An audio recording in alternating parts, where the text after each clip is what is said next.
Hello students, I hope you all are fit and fine at your home and always use the mask and sanitizer also, okay?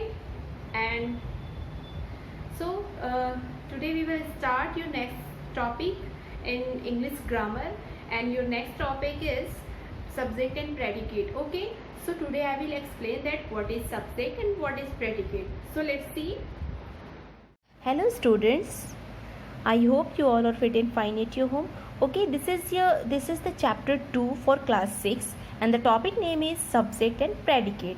This topic is very easy, okay, and you have already studied about this topic, but in this class I will explain now and I will tell you some important things about the subject and predicate. Okay, so first I will start from here. Every sentence has two parts, यानी सारे sentence होते हैं उसके पास two parts होता है. कैसे उसको two part करते हैं? उसमें एक पार्ट सब्जेक्ट होता है और एक पार्ट प्रेडिकेट होता है. ठीक है, आगे मैं आपको बताऊंगी कि कैसे सब्जेक्ट होता है, कैसे प्रेडिकेट होता है. The subject and the predicate. The subject is the first part of sentence, यानी जो टू पार्ट्स होते हैं उसमें फर्स्ट पार्ट क्या होता है? वो सब्जेक्ट होता है and it tells us who और what the sentence is about. और वो क्या बताता है हमें? जो सब्जेक्ट होता है वो बताता है कि हु और व्हाट, मतलब कौन है और क्या है इन द सेंटेंस में. ठीक है, जैसे Ajaita is a teacher of German. ठीक है, तो अजैता के बारे में बता रहा है. अजैता क्या है? तो यहाँ पे वर्ड दिया है ना, तो अजैता क्या है? तो जो है वो प्रेडिकेट, यानी ये अजैता तो सब्जेक्ट हो गया, अजैता हो गया सब्जेक्ट, एंड जो है यानी अजैता जो है वो प्रेडिकेट हो जाता है. ठीक है, जो भी सब्जेक्ट के बारे में जो चीज़ें कही जाती हैं वो प्रेडिकेट हो जाता है. ठीक है, तो is a teacher of German, यानी अजैता क्या है? तो वो जर्मन का टीचर है. तो ये हो गया इतना पार्ट प्रेडिकेट. ठीक है, और प्रेडिकेट में मोस्टली जो होता है वर्ब ज़रूर होते हैं. ठीक है, वर्ब, तो दिस इज़ अ वर्ब. अगर इसमें वर्ब पहचाना तो क्या है? ये है, इज़ वर्ब है. Okay, and Ajaita's school is in Bhubaneswar. Ajaita's school, ये भी आपका यहाँ पे सब्जेक्ट क्या होगा? ये अजैताज स्कूल, ये पूरा आपका सब्जेक्ट हो जाएगा, क्योंकि वो पूरा कहा जा रहा है ना अजैताज स्कूल, यानी ये पूरा सब्जेक्ट बन गया. और इज़ इन भुवनेश्वर, यानी कहाँ पे है? अगर इसके बारे में कहा जा रहा है ना कि ये कहाँ पे है, तो इज़ इन भुवनेश्वर, यह भुवनेश्वर में है. ठीक है, तो ये आपका हो गया predicate. Okay, Lucky and Saumya play chess every evening. अब देखो, लकी एंड सौम्या, अब ये दोनों आपका क्या हो गया? सब्जेक्ट हो गया. प्ले चेस एवरी इवनिंग, अब दोनों के बारे में कहा जा रहा है ना कि दोनों क्या करते हैं? तो एवरी इवनिंग यानी रोज शाम को वो चेस खेलते हैं. ठीक है, the predicate comes after the subject and contains a verb. Predicate के बारे में बता रहे कि प्रेडिकेट क्या है? Predicate comes after the subject. Predicate always comes after the subject. This is like a subject and comes after, यानी subject के बाद आता है प्रेडिकेट, तो this are predicate. Okay, and this is subject, तो इसके बाद ही आया ना, तो वही कह रहा है predicate comes after the subject and contains a verb. और वर्ब ज़रूर होता है, वर्ब उसमें वर्ब होता है. ठीक है, प्रेडिकेट जो होता है, it tells us something about the subject. ये प्रेडिकेट जो होता है वो हमेशा सब्जेक्ट के बारे में कुछ ना कुछ बताता है. जैसे यहाँ पे अभी मैंने बताया ना कि ये सारे सब्जेक्ट के बारे में ही तो बताई जा रही है चीज़ें. ठीक है, यहाँ पे एग्जाम्पल देख सकते हैं, Ajaita is a teacher of German. ठीक है, same examples are here also. ठीक है, तो यहाँ पे भी आपने समझ लिया, मैंने वो चीज़ आपको दोनों यहीं पे समझा दिया है, तो नो नीड टू हियर. फिर भी if you have any confusion then you can ask with me. Okay, now subject, forms and function. अब देखो, सब्जेक्ट, फॉर्म्स एंड फंक्शन क्या है? फॉर्म्स मीन्स बनावट, फंक्शन मीन्स उसके जो भी नियम है वो क्या है. ठीक है, तो the subject in a sentence is usually noun और अ नाउन फ्रेज. सब्जेक्ट जो होता है सेंटेंस में यूजुअली नाउन ही होता है, यानी किसी भी पर्सन का नाम, थिंग्स जो नाउन होते हैं ना, noun is the name of a person, place, animals और थिंग्स, तो वो सारे हम सब्जेक्ट के रूप में ही यूज़ करते हैं, ठीक है। तो यूजुअली ये नाउन वो हमेशा नाउन ही होते हैं और नाउन फ्रेज या फिर नाउन फ्रेज होते हैं। Other type of words when they occur as subject behave like nouns, okay. और जो अदर भी होते हैं वो अगर नाउन की जैसे बिहेव करते हैं तो वो भी सब्जेक्ट में आ जाते हैं, ठीक है।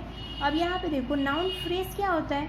नाउन फ्रेज जो होता है, जैसे यहाँ पे दिया हुआ है ना, जेरी सिस्टर, ठीक है, जेरी सिस्टर, तो जेरी सिस्टर जो है ये आपका नाउन फ्रेज हो गया, ठीक है। ऐसे सब्जेक्ट भी आते हैं, जेरी सिस्टर मतलब जेरी की सिस्टर। जैसे अगर आपकी कोई चीज़ है, this is my brothers room, तो ब्रदर्स रूम लिख दिया, ठीक है, जैसे यहाँ पे समझ सकते हैं, ठीक है, ब्रदर्स रूम, तो ये आपका पूरा एक सब्जेक्ट बन जाता है ना, ओके। या फिर माय ग्रैंडफादर्स ग्लास, ठीक है। तो ये जितने भी हम एपोस्ट्रोफी एस लगा के बनाते हैं ना, वो भी पूरा हमारा एक क्या हो जाता है, नाउन फ्रेज में आ सकता है ये, ठीक है। ओके, नेक्स्ट देखते हैं।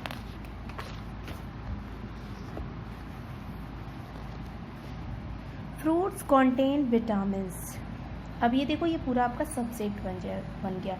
फ्रूट कॉन्टेन्स विटामिन, यानी फ्रूट क्या करता है, विटामिन देता है, ठीक है। The exercise in the math, अब देखो the exercise in the math, ये पूरा क्या हो गया आपका text book. The exercise in the math text book are difficult, तो the exercise in the math text book, ये पूरा आपका सब्जेक्ट हो गया। और आर यानी वर्ब, प्रेडिकेट में क्या होता है, वर्ब आता है, ठीक है। तो आर डिफ़िकल्ट, तो जो आर डिफ़िकल्ट बचा वो क्या हो गया आपका प्रेडिकेट हो गया। Noun phrase as subject. अब देखो noun phrase as subject, noun phrase as subject के रूप में स्मोकिंग इज बैंड हियर। अब तो यहाँ कन्फ्यूज़न है, जैसे अभी मैंने बताया कि प्रेडिकेट में वर्ब आता है, यहाँ तो फर्स्ट में ही वर्ब दे दिया। तो कई बार ऐसे फर्स्ट में ही जो वर्ब होते हैं वो सब्जेक्ट की जगह पे यूज़ हो जाते हैं, तो उसको जेरंड मान लिया जाता है, ठीक है। जेरंड में आते हैं वो, जब जेरंड आप पढ़ोगे, आई थिंक आपने पढ़ा भी होगा, बट अगर नहीं पढ़ा होगा तो नेक्स्ट इसके लिए मैं आपको अलग से वीडियो भेज दूँगी जेरंड का, ठीक है। तो ये जो होते हैं ना, ये सारे वर्ड्स जो हैं जेरंड में आ जाते हैं। तो इसमें एक स्मोकिंग आपका यहाँ सब्जेक्ट हो जाएगा। Smoking is band here, smoking जो है बैंड हो चुका है यहाँ, ठीक है, बैंड है यहाँ पे। तो स्मोकिंग आपका सब्जेक्ट और बाकी ये जो बचा है is band here predicate, okay. Imperative sentences may appear to have no subject, that is because the subject in them is you, which is implied and so it is omitted. Imperative sentences में जो होता है ना, कई बार subject नहीं दिखाई देता है, नहीं आता है, ठीक है, क्योंकि इम्पेरेटिव में क्या करते हैं हम ऑर्डर देते हैं, ठीक है, तो उसमें सब्जेक्ट दिखाई नहीं देता है। दैट इज़ बिकॉज क्योंकि सब्जेक्ट इन देम यू, क्योंकि उसमें जो यू होता है ना वो which is implied and so it is omitted. Omitted मतलब वो हमेशा उसमें विलुप्त हो जाता है, वो छुप जाता है। जैसे इम्पेरेटिव में क्या करते हैं हम ऑर्डर देते हैं, तो वहाँ पे थोड़ा सा सेंस का यूज़ करना होता है, वहाँ पे हमें खुद से उसको अंडरस्टैंड करना पड़ेगा कि उसमें सब्जेक्ट क्या है।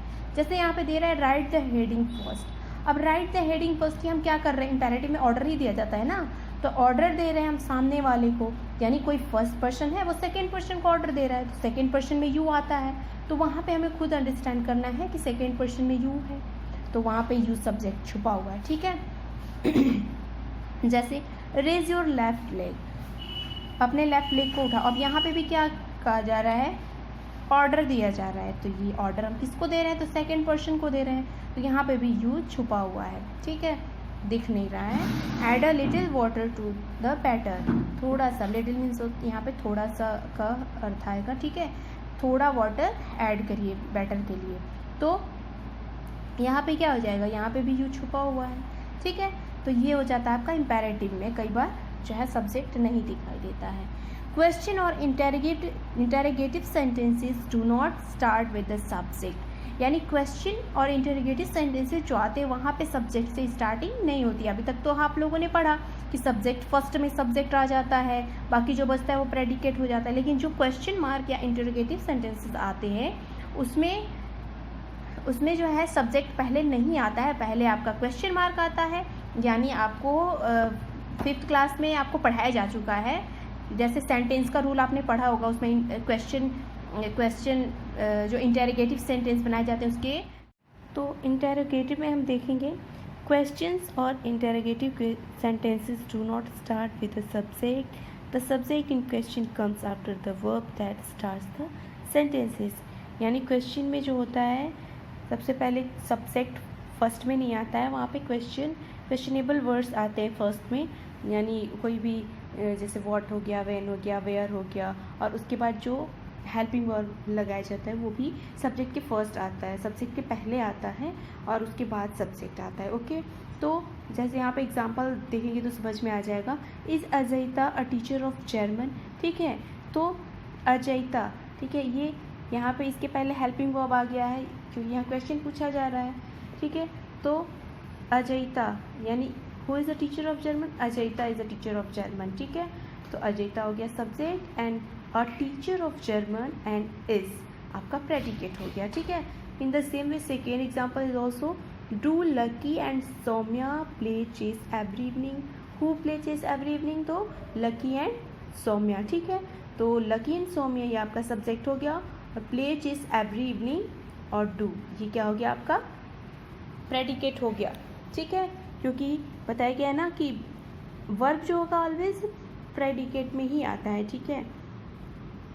Are the maths exercises difficult, ठीक है, आर द मैथ्स एक्सरसाइजेज, तो ये मैथ्स एक्सरसाइजेज जो है पूरा आपका सब्जेक्ट हो गया और डिफिकल्ट आर आपका प्रेडिकेट हो गया, ठीक है। फिर देखते हैं the subject does not come first in exclamatory sentences इधर, ठीक है, यानी सब्जेक्ट जो होता है वो एक्सक्लेमेटरी सेंटेंस में जो होता है पहले नहीं आता है। इसमें क्या होता है, इसमें ऐसा नहीं कि क्वेश्चन मार्क पहले आएगा, लेकिन सब्जेक्ट कभी भी पहले नहीं आएगा, ओके। जैसे यहाँ पे एग्जांपल देखते हैं, how cute the baby is, अब देखो यहाँ सब्जेक्ट पहले नहीं आया है ना, हु इज़ क्यूट, तो बेबी इज़ क्यूट, ठीक है। तो अब यहाँ पे आश्चर्य की बातें की जा रही है ना, एक्सक्लेमेटरी में क्या होता है, हमारे अंदर एक्सक्लेमेशन वाली फीलिंग आती है, सरप्राइजेज जिसमें होते हैं, ठीक है। तो यहाँ पे एकदम सरप्राइज होकर कह रहा है कि how cute the baby is, baby कितना क्यूट है, ठीक है। तो बेबी इसमें सब्जेक्ट हो गया, बाकी जो बचा वो प्रेडिकेट हो गया। व्हाट अ ब्रेव एफर्ट, ठीक है, तो क्या, तो एफर्ट, ठीक है, तो जो है वो सब्जेक्ट, एफर्ट सब्जेक्ट हो गया और व्हाट अ ब्रेव आपका प्रेडिकेट हो गया। फिर देखते हैं how great the teaching of Gandhi are, ठीक है, तो how great the teaching of Gandhi, ठीक है, तो द टीचिंग ऑफ गांधी ये आपका सब्जेक्ट हो गया और आर, ग्रेट एंड हाउ ये आपका क्या हो गया, प्रेडिकेट हो गया, ठीक है। ओके ना, तो प्रेडिकेट देखते हैं, predicate form and function, okay. Predicate की जो होती है फॉर्म एंड बनावट और उसका जो रूल है कैसे होता है, ठीक है। Predicate, the predicate must contain a verb, predicate जो होता है मोस्टली वर्ब को कॉन्टेन करता है। It can also contain other elements like object, और ये अदर एलिमेंट्स को भी कॉन्टेन करता है जैसे कि ऑब्जेक्ट, कम्प्लीमेंट्स और एडवर्बियल, और depending on the nature of the verb, यानी जो भी कम्प्लीमेंट्स होते हैं, ठीक है, वो सारे वर्ब के अकॉर्डिंग डिपेंड होते हैं कि उसी के अकॉर्डिंग उसमें कम्प्लीमेंट्स आते हैं सेंटेंस में, ओके। एग्जाम्पल मेरिन सिंग्स, ठीक है, marine is a subject, sings is a verb, तो वर्ब हो जाएगा आपका प्रेडिकेट, मेरिन हो जाएगा सब्जेक्ट, ओके। यहाँ पे कोई ऑब्जेक्ट नहीं है, ठीक है। Marine sings a song, marine, अब यहाँ पे क्या आ गया, marine sings a song, who sings a song, marine sings a song, तो मेरिन सब्जेक्ट हो गया, sings a song predicate, okay. Predicate with a verb and object, ठीक है, यानी प्रेडिकेट यहाँ पे वर्ब और ऑब्जेक्ट दोनों के साथ है, और कभी कभी क्या होता है सिर्फ वर्ब ही ऑब्जेक्ट प्रेडिकेट बन जाता है, ठीक है, और कभी कभी वर्ब एंड ऑब्जेक्ट दोनों प्रेडिकेट हो जाता है, ठीक है, जब सेंटेंस में रहता है। Neha told us an interesting story. Who told us? तो नेहा टोल्ड अस. ओके, तो Neha subject, told us an interesting story is predicate. Okay, तो यहाँ तक आपको आई होप स्टूडेंट कि ये सारे उसी के अकॉर्डिंग है. ठीक है, आपको समझ में आ गए होंगे. प्रेडिकेट में भी पता चल गया हो कि प्रेडिकेट में मेन क्या होता है. तो प्रेडिकेट में वर्ब मोस्टली आते हैं. ठीक है, वर्ब जैसे ज़रूरी नहीं है कि जो एक्शन वर्ड हो वहीं आए. हेल्पिंग वर्ब भी वो भी जैसे ऑक्सिलरी वर्ब होते हैं ना, वो भी आपके वर्ब में ही आते हैं. जैसे is, am, are, has, have, will, shall, जो भी हम सब्जेक्ट के साथ हेल्पिंग वर्ब लगाते हैं. कभी कभी होता है एक्शन वर्ड ना आके भी हेल्पिंग वर्ब भी आ जाते हैं, तो वो भी आपका प्रेडिकेट में आ जाता है. ओके स्टूडेंट, तो समझ में आ गया आप लोगों को. ठीक है, उसी के बेस पे ये सारे एग्जाम्पल्स होंगे. ठीक है, तो इसी के बेस पे हम एक्सरसाइज करेंगे. ठीक है, but first of all you have to watch this video 3 or 4 times carefully. Okay, and if you have any confusion then you can ask with me, and in next video we will do these exercises. Okay, so have a nice day students. So I hope you all have understood better that what is subject and what is predicate. तो students आपको समझ में आ गया होगा कि subject क्या होता है और प्रेडिकेट क्या होता है, उसके फॉर्म्स क्या होते हैं. ठीक है, तो उसके अकॉर्डिंग आपको एक्सरसाइज करने हैं. ओके, एंड फिर भी अगर कोई प्रॉब्लम होती है तो you can ask with me. Okay, so we will meet in next video. Okay, have a nice day.